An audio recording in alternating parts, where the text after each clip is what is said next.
So the one thing that I want to touch, and my fourth point, I'm just going to say this, is the one thing that's so important to me is workforce investment and making sure. Now, I think it needs to be done from Frankfurt, Indianapolis, and Nashville, and Atlanta, and Montgomery, and places like that. But I think as a national body, we have to have a policy to make sure people are trained as adults. You can't graduate from high school and college and have the same job you had, well, like my father had until he lost his job in 1980 recession for thought he'd work there for the next 40 years. And so we have to have a system in our country that people can get the training and the needs they have, because you can't show up with a high school diploma in any business today and expect a first world wage.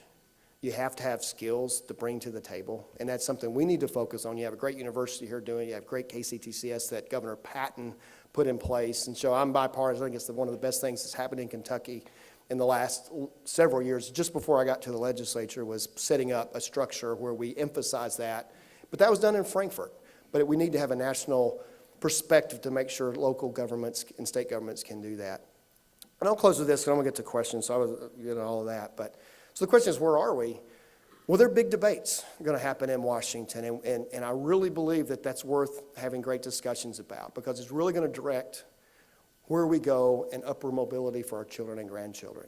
Having a tax rate that's pro-growth, having a regulatory system that protects our air and water, but doesn't go to the extreme, and getting a handle on our debt so our children under our budget in 30 years, from my daughters my age, will have zero national debt. Zero national debt. So you're asking my generation with $15 trillion, as big as our economy right now. The budget that the president put forth, it would be 180% of our economy in 10 years, which is worse than Greece right now. But we want to hand our children zero national debt. Now, you ask my daughter when she's my age at 48, 30 years from now, if her children or my grandchildren will have a better future if you're dealing with a country that's government works and zero national debt. I think the answer will be yes. So can we do it? The best speech I've ever heard in Washington, D.C. I think we'll rise to the occasion. I'm an optimist. When I was 16 years old, I bought a 4-cylinder Pinto with a racing stripe and spoiler. Just in case, from 0 to 60 in about 4 miles, I needed some downforce. It was there. But we had a joint session of Congress, and the Prime Minister named Gillian Gillard from Australia came.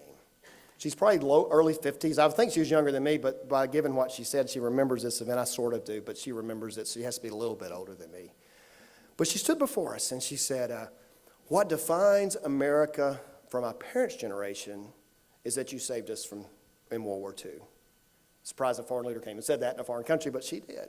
She goes, but what defines America in the minds of my generation was a moment when I was a little girl and I got sent home from school early so we could watch television, and you landed on the moon.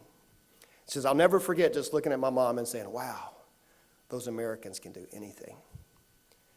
With the right leadership, the right attitude, and the right willingness, and getting away from pettiness and getting to really big discussions on the big issues, which we absolutely have to do, and I'm commissioned to do, and I'm charged to do in Washington, we will do anything because we owe it to our kids. Thank you very much. I'd love to have questions.